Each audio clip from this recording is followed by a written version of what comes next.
Recording? Yeah.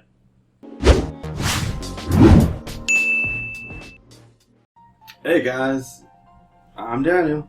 And I'm Matthew. And we are That Damn Brands.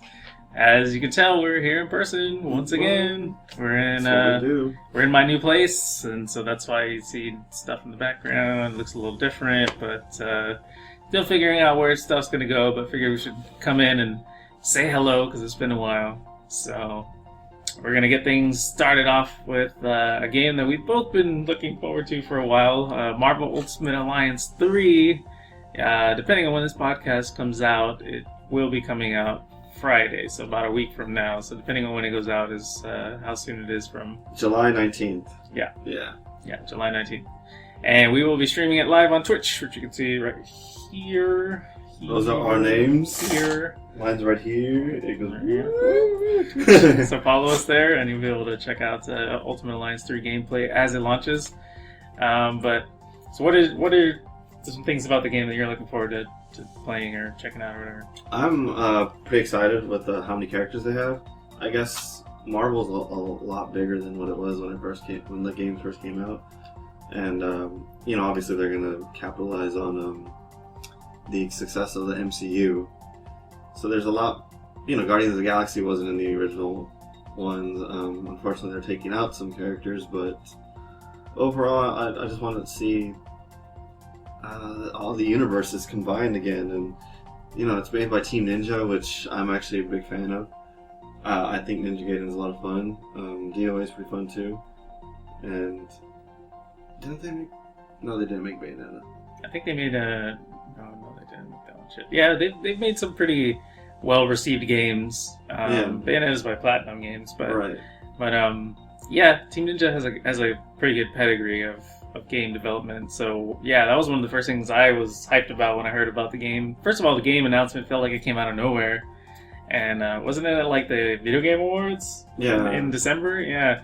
And we were like, "What? Ultimate Alliance 3?" I was like, "Sure, we gotta go buy a Switch." And we did. Well, we just bought them when it was announced. I thought I bought one because of that game. I was like, shit, I gotta go buy a Switch now. I have mine because of Pokemon. Oh, alright, well. Irregardless, it's definitely a reason to own a Switch.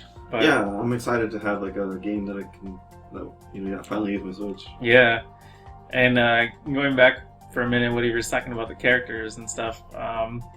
When I played the original Ultimate Alliance and Ultimate Alliance 2 with some of my buddies, we did couch co-op and basically stayed up all night and played it and stuff.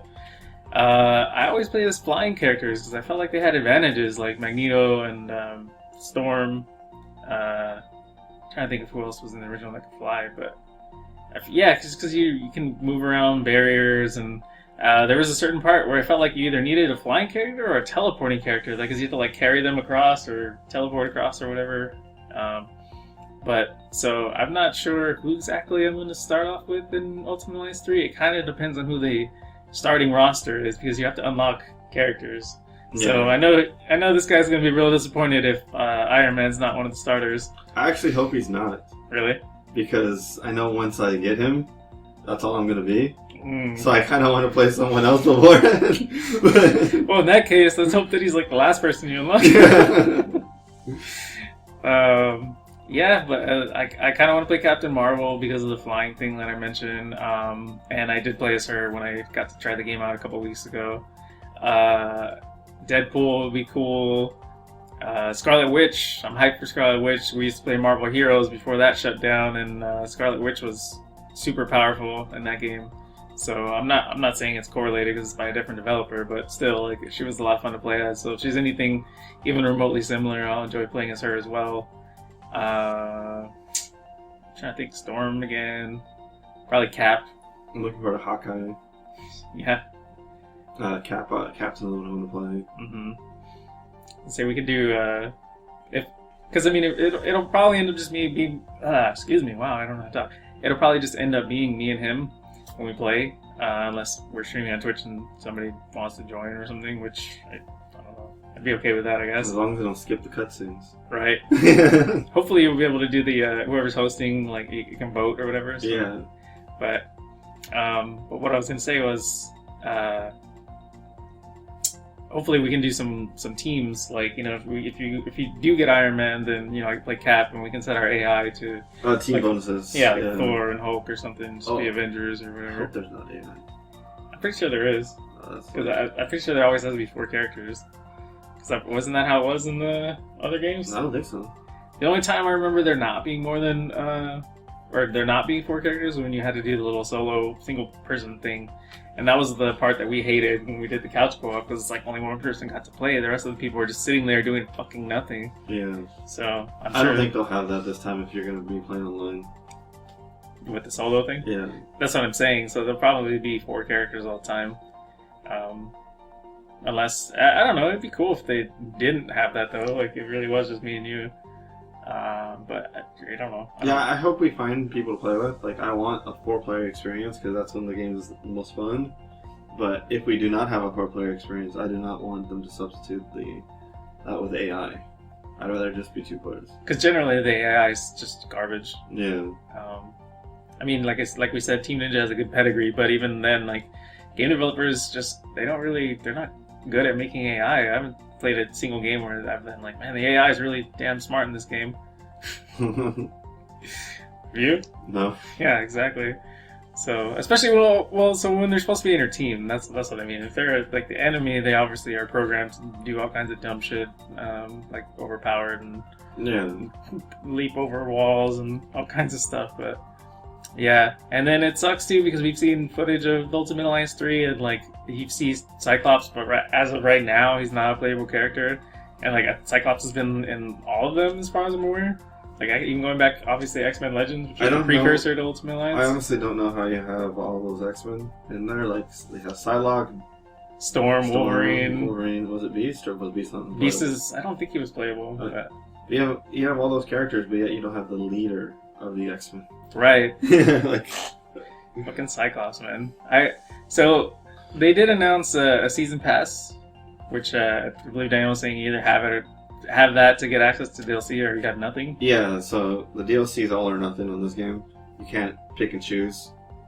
It was an interesting article that I read about it because not because the article or because the information is interesting. You know, it's either you don't have it or you do have it. But the guy was kind of like, well, you know, the DLC is cheaper if you buy it in the season pass anyway. So I'm like, no, like don't try to give them reasons to. But, like, let's say the DLC contains a bunch of people that you don't want to play as and, like, one that you do.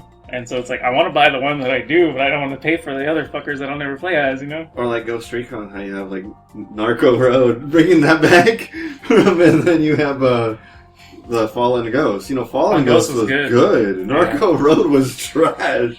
It's yeah, it's really funny how drastically different they are. Like, you know, like the people that did Narco Road, they were like, you know, let's drink Mountain Dew and chug all these energy drinks and eat Doritos. Like, yeah, let's go to Monster Jam. It was like a Saints Row Ghost Recon crossover. Yeah, it wanted to be Saints Row and Saints Row 2 before they got superpowers or whatever. Like, yeah, but Saints Row 2 was so good. It really was. But the Fallen Ghost was really damn good, like super stealthy. I like that they added the crossbow as a stealth element, and I like the new enemies, like the cloaking ones you can only see with thermal. Yeah, those guys were cool. And so with the Ultimate Alliance, you know, they're getting characters, but then also you said probably levels and challenges or something. Levels and characters, and so that's cool. You know, I think it's a good start for the season pass. It's not just characters.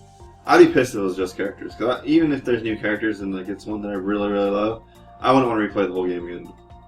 Just try, like, maybe I'll try them out a little bit and be like, alright, I'm done. Yeah, I guess it depends on, you know, how fun it is. Like, if it's really fun, like, I could see it doing it again. Like, it just... Maybe on a harder difficulty. That's what I mean. Like, yeah, start off as like a not hardest difficulty, but just enough so you can kind of get feel for how the game plays. Yeah, feel for how the game plays, and then, you know, go back once you get new characters or whatever, and like, all right, let's try and beast this on hard mode, and see what happens. Yeah, that'll be good. But it sounds like it's gonna be fun. I'm hoping so. Season pass, I don't know how much it costs, but that's gonna be the biggest play into it. Like, if it's like $20, then that's cool. You know, you're not really missing out then. But it's like $40, like other season passes are. And to be fair, like Nintendo's season pass prices, in my opinion, are fucking garbage. Because the Smash Season Pass is like $25. What is it, like 5 characters? I don't even know if it's that. I want to say it's like 3 or 4, maybe 5 at the max. But it's $25 for like, let's just say, let's be generous and say it's 5 characters. Okay, so it's $5 a character. Yeah, it's fucking crazy. The whole game's $50. Yeah, It's fucking... true. And it has like, well, how many fucking characters in it? So Yeah. if you figure that out, it's way less than that. Yeah. Like, and like the game's already done. Like the hard part's over. Like the programming, adding DLC is the easy part because you're working on the existing engine, existing shit. Like, what the fuck is that? And why I don't have the Smash DLC. Right. I got the Piranha plan or whatever because it was free. Yeah, I still haven't played them. Yeah, no, same. I haven't played Smash in forever. But, so, we can at least sort of speculate, I guess, on the characters that'll be in the Season Pass, because from the videos we watched on Ultimate Alliance 3, they mentioned that the non-playable characters were like, that are in the game are Jessica Jones, Cyclops, I think Beast, Professor Xavier, am I missing anyone? There was a few X-Men. I don't remember. Oh, probably Ant-Man, because Wasp Ant-Man. is in the fucking game. Yeah, they said Ant-Man. There's no, yeah, and then they mentioned Scott Lang being in or something. And I was telling Daniel before we started recording this, I'm like, it kind of sucks that Jessica Jones isn't a playable character, because the rest of the Defenders are. You got wussy-ass Iron Fist in there. Motherfucker had like the worst Netflix series out of everyone. And fucking, he's in there. You can't get Jessica Jones in there? Yeah, but Come he's on. popular from Marvel. I mean, he was in, well, and he was in some of the other, I think he was in Ultimate Alliance 2 or something like that. But still, like, I don't remember anyone, when we played the game, I think Scott was the only one who was like, hey, Iron Fist. And then he played Iron Fist. I was like, yeah, I'm going to go back to Gambit. Oh, Gambit! Fucking Gambit! Oh, shit! Yeah. Whatever happened to that movie? Oh, dude, I don't know. Channing Tatum backed out and then just something like that. But yeah, fucking Gambit. Gambit's one of the most beloved X-Men. I love fucking Gambit. They do X-Men dirty. They do. Like, it's fucking ridiculous how dirty they do the X-Men. Yeah. It's Fox's fault, at least in terms of the movies. Yeah, the movie. I'm not talking about the movies. I'm just talking about, like, in general. Like, when, I think they were going to add them to NBC or something, and they said they didn't want to add X-Men because Capcom said they didn't want X-Men because no one knows who the X-Men are anymore. What? Like... That's retarded. Yeah, it's like fucking stupid. That's the dumbest explanation I've ever heard. Oh my god. Yeah, like I'm really looking forward to Disney rebooting them. I think Disney will do them right, and they'll come back into popularity because X-Men has some really good characters. I don't think some of them are dumb, but well, I mean that's pretty much every genre or series, I guess. Yes, anything that has like a shitload of characters, there's going to be some good ones and some bad ones, Yeah. But also getting back to the DLC speculation is Fantastic Four. I was going to say that. I was waiting for you. Oh, okay. Yeah. What? We can talk. It's a movie. Yeah. Well, go ahead. Well, the movie's coming out, so... Or make a Fantastic Four movie? Yeah. Yeah. So a better way to promote it than throw it into all your games. Yeah. And Marvel has like so many different things going on. Like they have that phone game now. That's also Dave & Buster's. The Champions one where you get cards. Oh, Contest of Champions? Yeah, isn't that like a phone game too? Contest of Champions, I believe, is a phone game, but I didn't know you got cards in the Dave & Buster's version. Yeah, I know that's how Injustice was in the Dave & Buster's arcade. Like you played and you got little cards. Yeah, but the one that here at least does it. Maybe the one that you went to did it. Because I never saw that there. That's really? Yeah. Okay. Oh, you were talking about Injustice the last time. Right. Exactly. Yeah. So Dave & Buster's in Houston has the Champions one. Oh, okay. The cards. That's cool. Do the cards do anything? I think they unlock new characters. Yeah, I haven't played the game. Well, so like for Injustice at the arcade, if you bring the cards with you and you go and you can like scan them and you can pick those characters. Otherwise, you just start off with random characters. Right. That's fucking dumb. That's really fucking dumb. Like I want to play this game, but they're not going to allow you to pick what you want to be. Like, why? And the one over there shows like it's like featuring Miss Marvel right now, so I can easily see them just changing out featuring. Stretch. Fantastic Four. Yeah, not Stretch. Miss Fantastic. Stretch Armstrong. Yeah. Yeah. Well, and then, God, we're probably going to always be going back to Marvel Heroes because that game was actually really cool before they took it down, and we spent a decent amount of money on it. Yeah, I probably threw in $50. At least. Yeah, it was a free-to-play game, kind of like Diablo, but it had Marvel characters, just if you're unaware. And you could earn characters just by playing the game. You collected shards, and you could basically pick and choose who you wanted to play as and who you wanted to unlock. And so there was... I don't know if the roster might be bigger than Ultimate Alliance 3. Yeah, I think it was. Yeah. They kept adding to it. They added one like every month. Yeah, and so that was their way of getting you to spend money. I was like... at the beginning, the new character was usually overpowered, and in order to get them, you had to pay. And then after a while, they brought their power back into line with the other characters. And I did like some of the costumes. Actually, like made your character a different character. And what I mean by that is, for people who didn't play, is like, for instance, Matt liked playing Scarlet Witch, as he said beforehand. In Scarlet Witch, you could just, like, when we're farming, you could literally just, like, teleport to the boss. So when we would play together, he was like, just pick a Scarlet Witch so we can teleport. Well, I got the Wicked costume, so even though my character had all the and Witch was for Scarlet Witch, so let's put that. So when you put the costume on, your name is Wiccan. Your all your powers are like Scarlet Witch because it's the same character, but they look different. Like different colored effects and yeah, stuff. like Scarlet Witch was red and his was blue. He had his own quotes. So it was pretty much like like the skin was a whole brand new character, other than like the actual the way they played, which I enjoyed that, because you can, especially from a lore standpoint, because I hate having duplicate characters. You can have two characters that are essentially the same thing, but they're actually different characters. Isn't Injustice sort of like that with the Ninja Turtles? Like you picked like Leonardo, it's like, or like any of them, but it's in the same slot. Like, you know, if you highlight the turtles, you can scroll through and collect any of them. I know all turtles are on one character. I don't know if they trade out, or if you play as one and like the only one the others come out in like in combos and stuff. Okay. Like to help out. Yeah, but I mean, he's right. Like, the costumes were a big part of Marvel Heroes, and they were really cool because you could earn the costumes. Like, there was one where you could, if you logged in at a certain time, you got like a cool Iron Man, like I think it's called Heartbreaker costume or something. Yeah, that was cool. Yeah, and you could also like I don't remember what the hell it was actually called, but the fan base called it the blender, where basically you could put in like 2 or 3 costumes you didn't want, and it basically spit out a random costume so you had a chance to get one that you wanted. It wasn't guaranteed, but you know, if you have these costumes you don't want anyway, you could try potentially get something that you do want. So it was kind of cool. I think Ultimate Alliance you'll be able to unlock costumes, but it's just going to be pretty much like completing challenges or missions or whatever, and then okay, you get X, Y, or Z costume. I wonder if they're going to do it where the costumes actually affects your stats. I think it does, actually. Yeah. I want to say I read that in Game Informer. The way the old Spider-Man game did, on like level 64 on PlayStation 1. But they also have, like, you know, the upgrade path you can go through. You can choose your own kind of stats. By the tree. Yeah. But, you know, like, if you choose, like, Hulk Basher armor with Iron Man, maybe you have, like, super strength, but, like... lower speed. Yeah. Yeah. That would make sense, but that'd be cool. But, I mean, it sucks that Marvel Heroes got taken down, but we're looking forward to playing Ultimate Alliance 3. We're super hyped, and, yeah, I can't really say too much else. I mean, do you have anything else you want to add about it? No, it's going to bring back a lot of memories, I think, just because, you know, the game looks vastly different. It looks very cartoony, and I'm not talking shit about it, just it's different. The other one looked more 3D. This one looks more cel-shaded, comic-y, actually. Yeah. But I think just playing it's going to bring back still a lot of memories, but yet be different enough to have hands-on experience. Yeah, I agree. We'll find out soon enough. So, let's transition to Nintendo announcing the Switch Lite. Yes. Which can also play Marvel. Yes. So, if you for some reason want to wait to purchase Marvel until September 20th, what does it say? Might be on sale. Yeah.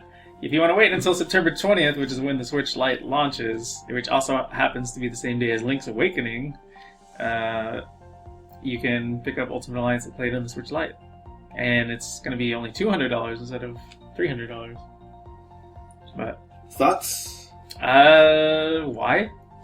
Like, why is it needed? Like, I don't know, because I thought the whole point of the Switch was being able to play it and then, like, alright, like, while you're on the go or, you know, whatever, and then you come home, you're like, I want to keep playing this game, and just fucking throw it in the dock, and then, you know, either hook up a controller or pull the Joy-Cons out and put it in a little, you know, holder, and then just keep playing the fucking game. Like, if you wanted a handheld, then got a fucking handheld. Like, I don't know, it just seems pointless to me, but I don't know. Like, I guess I'm just not the target demographic for it. I like it. I'm not gonna get one. But I like it. Like, I'm gonna throw it out there before. See, like, that's he's a big fan of it. It's cool, but like, no, I'm not gonna buy one. Well, it's just like, so I understand what they're trying to do. It's because they're trying to tackle their 3DS audience. There's an audience out there with 3DSs that only play handheld. And it may not be for like a city like or Texas, you know, how we have big cities and we drive everywhere. But maybe like Chicago, New York, where public transportation is the main way to do things. You know, having us only handheld Switch because you're going to play it while you're on the bus. You're going to play it when you're on the subway. It has its audience. It has its demographic. I like it. I like choices. Personally, I like being able to play it on my TV, using it as a console. And $100 difference, in my opinion, is not a lot to gain that. Granted, it does have a higher end processor in it, but I hear that the regular model of the Switch is going to be using that processor pretty soon. So, like the new version of the regular Switch? Yeah. So I would, if I didn't own one personally right now, I would wait till the newer regular Switch. But I like what they're trying to do. They're trying to offer something to people who think $300 is too steep for it, but only want to use it in a portable setting. Yeah, I mean, like I said, I'm not the target demographic, but I do like the fact that you can still use all of the current Switch accessories. It said, from what we read, from what we were reading, is that you can still use the Pro Controller, you can still use the Joy-Cons, you can still use... do that. I mean... Because you don't have that kickstand anymore. Oh yeah, and they took out the kickstand, so... So, like, you just have to, like, make, like, some makeshift-ass thing to prop it up while you're playing with the Joy-Con, like... Or the Pro Controller. Yeah, I don't know, man. Like, I disagree with that, dude. Like, come on, Nintendo. How much fucking money did it cost to have that little flap in the back? Right. Like, that does kind of defeat the purpose of being compatible with all these extra accessories and stuff. If the point of it is, like, you know, being able to set it somewhere and then sit back and use a controller. I mean, if you can't have a kickstand, then what the hell is the point of it? You do it like somebody who's like weird. They can hold it with one hand and like doing the movement with this and then pushing the buttons on the Pro Controller. Yeah, that part doesn't make sense to me.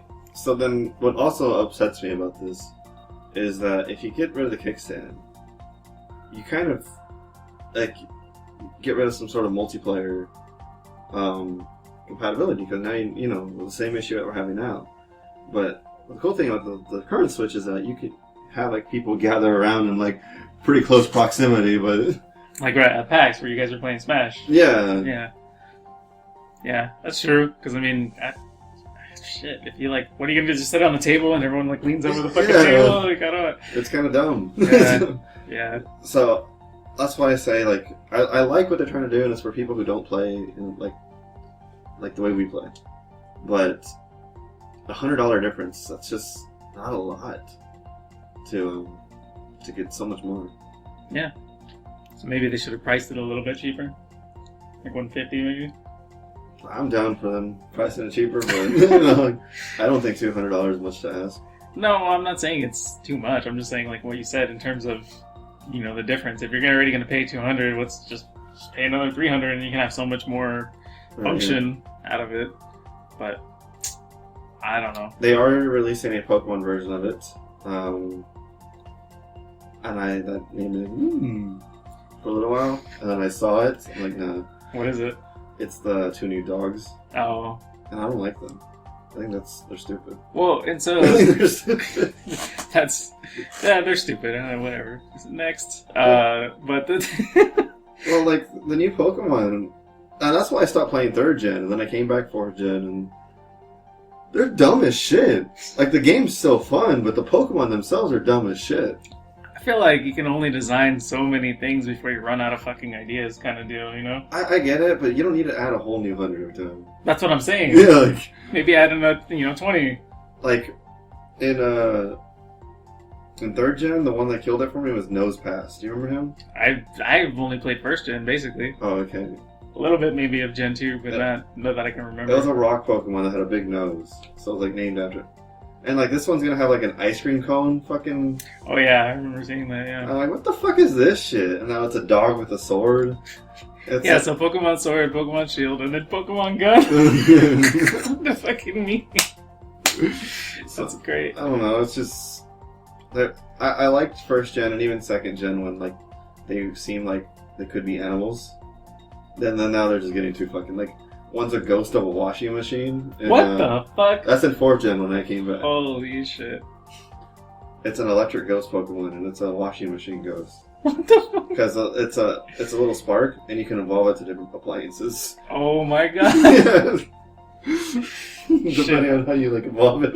Are you sure you want to get this new game that's coming out? Jesus Christ! Like it's shit like that. It's just like a little bit too much for me, but the game's fun. Like I've been hearing like you saw how it's open world? No. It looks fucking crazy. Yeah. It looks like Zelda, but Pokemon. Like the way the open world was, it reminded me a lot of Breath of the Wild. Okay, that's cool. Obviously not the same mechanics, but Right. just the way that it looks. Yeah. Yeah, so I think it looks cool as shit, and I'm really excited about multiplayer raids. Oh yeah. That seems like it'd be cool. So We'll be playing Pokemon when it launches too. I think Yeah. I'm gonna get Shield. You're gonna get Sword. I don't care. Yeah. I'm just saying that's what we discussed. Yeah, one should get one. And they actually have different gyms. Yeah. They have different gyms. The different gym versions? leaders. Yeah. Really? That's the first, I think. So how the fuck does that work? Like, we just won't be able to play each other's gym leaders? Yeah. Damn, what the hell? That sucks. Like, I think Shield is the one that has the ghost kit that everyone's talking about. Okay, well, that was the one I was planning on getting, but Yeah, like there's this kid with the mask that he's the ghost Pokemon. Like apparently like emo and shit, and like it's interesting. Like we'll look it up in a minute. yeah. Yeah, that's wow. I'm gonna cross my fingers to remember that. Jesus Christ. All right. Anyway, so yeah, Pokemon version of Switch Lite. But what's weird is that the Switch Lite Pokemon version comes out November 8th, but Pokemon doesn't come out till the 15th, like a week later.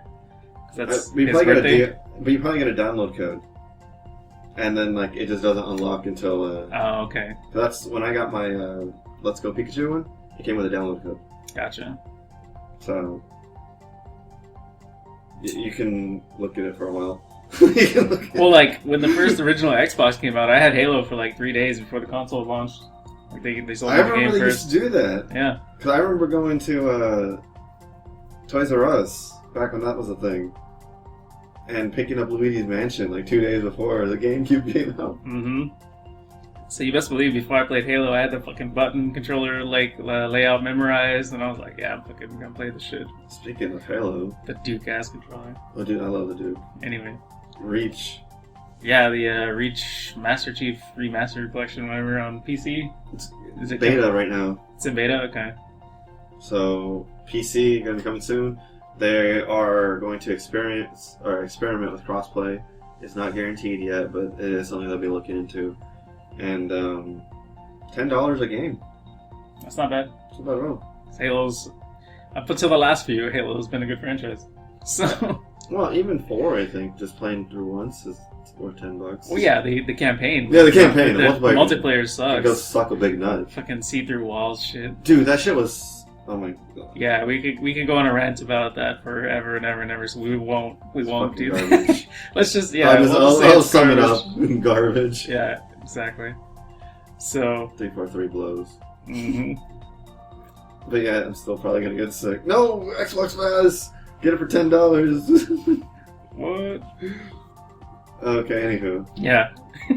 Speaking of Microsoft Xbox Pass, though, Ryzen 3000.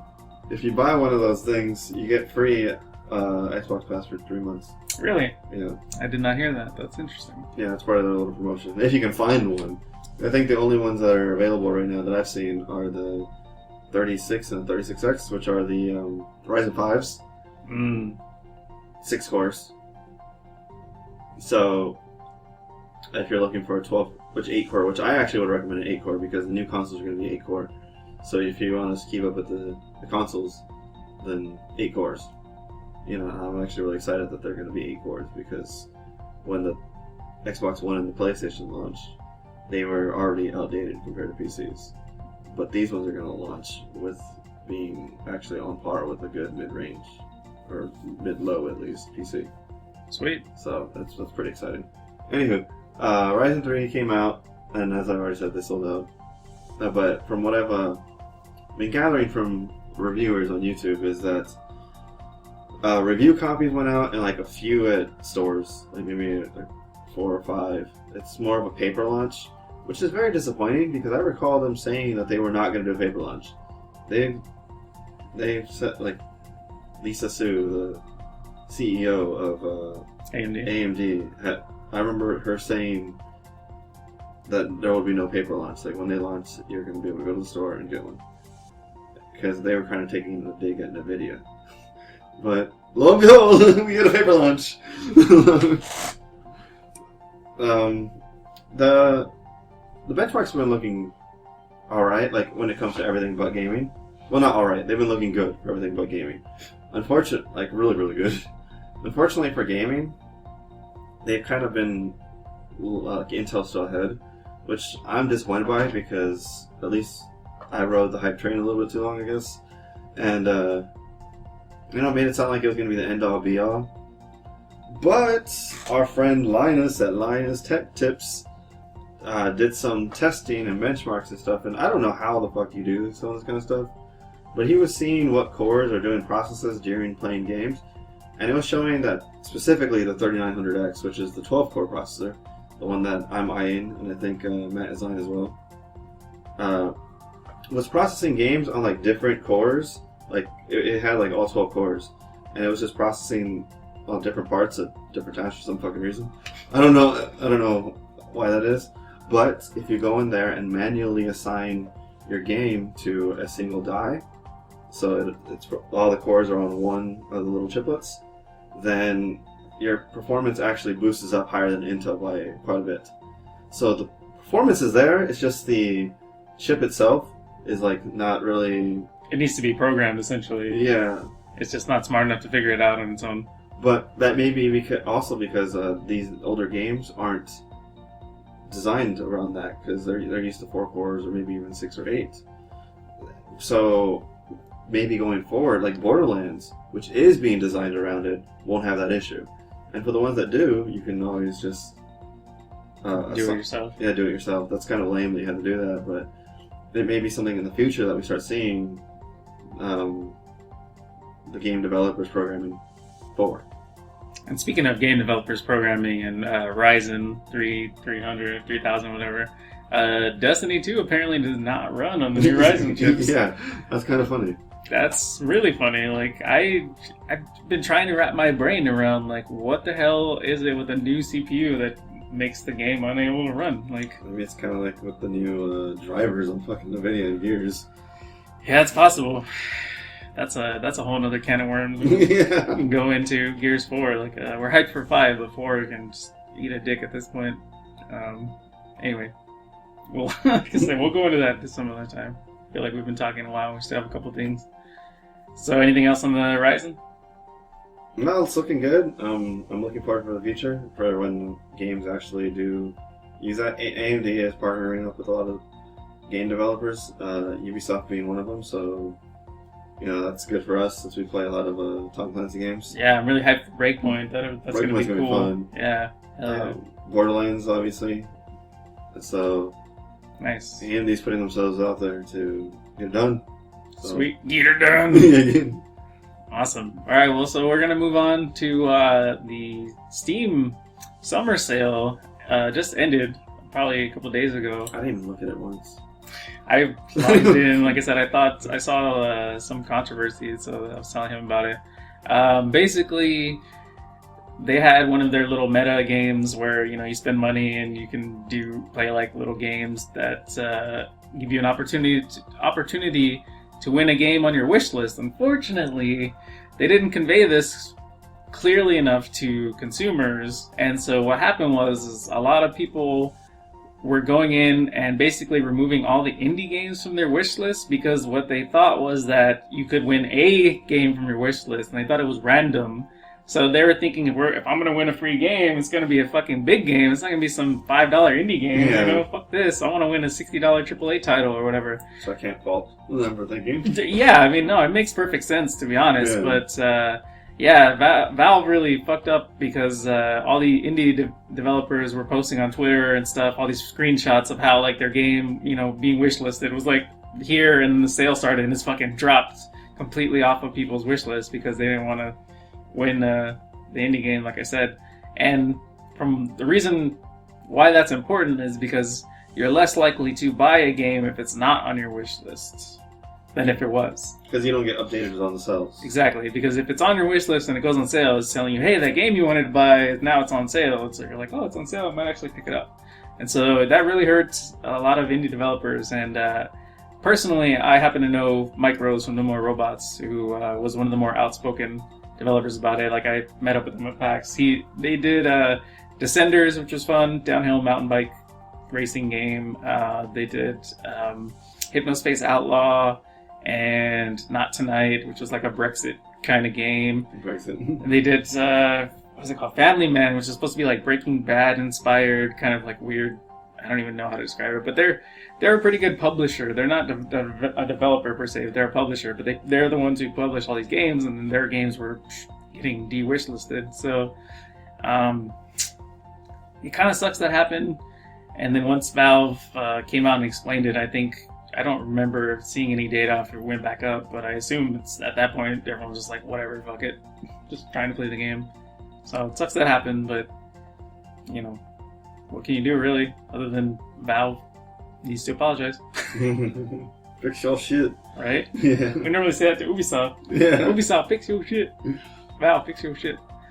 Anyway, and then you don't know enough about the next thing, right? I don't know anything about Okay. it. So, keeping with Steam and Valve, they released a game called Artifact, which was a like card battling game. I actually haven't seen much of it other than a little bit of footage in a YouTube video. It looked kind of convoluted, actually, sort of like a really complicated Magic the Gathering or something. Anyway, it basically launched to like nothing. Like, it launched and there were crickets. And so what people were doing on Twitch was they were saying they were streaming Artifacts, and they were in fact posting a bunch of memes about it, and they were actually streaming porn and like legitimate ass movies and stuff. And they like his like the Artifact channel was just nothing but like trolling pretty much. And there's maybe like one streamer actually playing the damn game. So that's how you can tell how bad and how messed up, how big of a misstep that was for Valve and Steam. So sounds like they need to turn the ship around a little bit. Have Gabe Newell figure something out. Yeah, to comment on Steam, not so much Artifact. Well, you know, I came out to know. Well, I don't know much about the game, other than no one plays it. Yeah. Like, quite literally. It's fascinating to me, because I kind of see Epic doing the same thing. How Valve was once known for their games. You know, Half-Life, Team Fortress, Portal. When's the fucking last time they made Counter-Strike? When's the last time they made a game? Then they just turned to a store. Well, Artifact, but yeah. Yeah. So the point, I guess. Before that, Dota maybe, but. But Dota's even been like. Yeah. Years. Yeah. Like, I think they don't have it anymore, because the people who probably wanted to make games are gone. Yeah. Like, there's no reason to have a development team if you're not releasing games, so they probably got rid of it. And yeah, like we haven't heard it, like anything about Left 4 Dead 3 or Half-Life 3. Like, Valve just has a problem with 3s. Like in Portal 3. Yeah, Valve has a problem with games right now. Yeah, that too. Because they're not doing shit, and now that Epic's encroaching on their store, and they're not responding. You know, I think, I don't know, Valve is maybe going to try to go into games again? I guarantee you, though, if they mention anything about Half-Life 3, like, fucking interest would be back up through the roof. Just because of the amount of memes and stuff, like. Yeah, but I think it's going to be disappointing, personally. It probably will be. It'll probably end up being like Duke Nukem Forever. You know, finally comes out. I don't know about that bad. But, yeah. Well, I mean, it's one of those things that was hyped and hyped and hyped and hyped, and then, you know, oh, it's vaporware, oh, it doesn't exist, and then it fucking actually comes out, and you're like, holy shit, and it's like, this is kind of bad. I can see why nobody wanted to release this. But Duke went through so much, like... development changes. Yeah. Yeah, I know, but it's the concept is still there. I think it's just going to be like they release the game, but it's not going to be anywhere as good because they don't have the talent anymore. Yeah, it's probably true. Well, I guess that's about it. That's it. Yeah. All right. Well, that's gonna do it for this episode. But before we sign off, I just wanted to say thank everyone for your support and keeping us going. Again, follow us on Twitch if you're not already. That damn D, that damn M. Yeah, right there. We'll be streaming Marvel Ultimate Alliance 3 soon, very soon. So for this episode, I've been Matthew. I've been Daniel. And we'll see you guys in the next one. Later. Peace.